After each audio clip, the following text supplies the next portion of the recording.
Hey there YouTube, welcome back to Draco Does It. Today I got my engine back from the shop, and it was actually a really awesome shop that has been around in my town for years, and they might even be gone in the next year or so, and I'm really gonna miss them because the guy's retiring, but they did an amazing job on my engine block, getting it nice and tanked and deck/resurfaced. And so I got the block back, so let me jump into it and show you guys, because today we're going to be putting it back on the engine stand, and I'll also have a video coming out on the core plugs or freeze plugs installation. And so, but today we're going to be focusing on getting that engine block back on the engine stand and kind of show you the results from the shop. So here we go. All right, so I got the block back and it looks absolutely amazing. It is all resurfaced and it looks great. So the cylinders haven't been honed yet. I just paid them to resurface this and then clean the block, and I also got the new freeze plug kit. So that came in. These are the old ones. We're going to be putting those in at some point. And the heads came out absolutely amazing.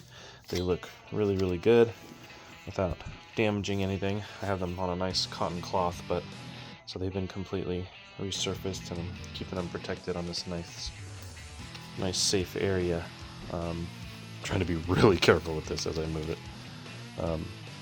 So the heads they're here, they're clean, and we're going to be reassembling this engine. And so today, like I said, we're focusing on getting it back on the engine stand.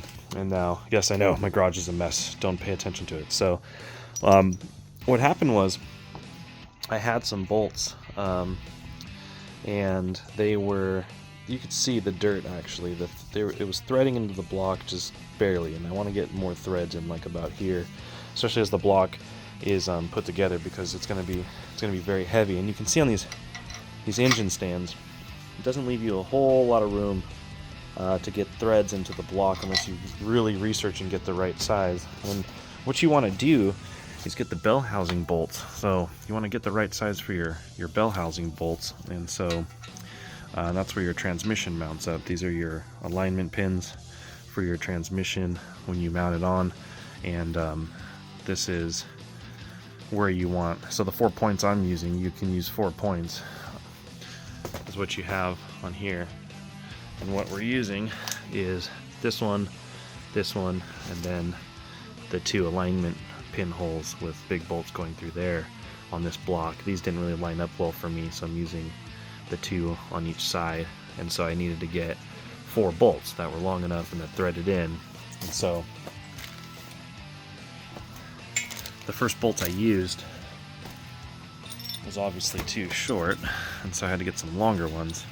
So we're looking at M12 by 1.75, and by 70 was the length, and the length just was a little short. So what I did was I got a 110, because even if they're too long, you can always add washers to them. So I went ahead and went from this size to this size, and if it ends up being too long, which I think it's going to be, I'm going to put some washers to get rid of the length. But you can see now we've got a lot more room. We've actually got too much, so I need to put some washers, a couple washers in there to get it to about here is where I want it. And then I want to get a decent amount of thread into the block, so that when we're putting the engine together, all that weight that's pushing down on the motor, there's going to be enough thread into the block to hold it and not snap anything on the block or strip the threads on these.